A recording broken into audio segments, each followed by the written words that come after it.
अरे पापा हमरो सुनिहन हो दूल्हा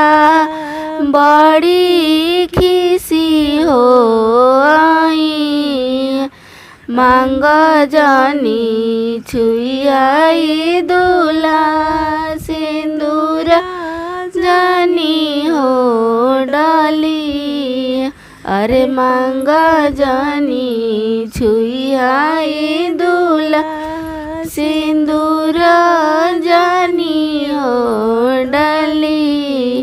अरे चाचा हमरो सुनिहन हो दूल्हा बड़ी खिसी हो आई मांग जानी छुई दूल्हा सिंदूर जानी हो डाली अरे मांग जानी छुई दूल्हा सिंदूर जानी हो डाली अरे भैया हमरो सुनिहन हो दूल्हा बड़ी खिसी हो आई अरे भैया हमरो सुनिहन हो दूल्हा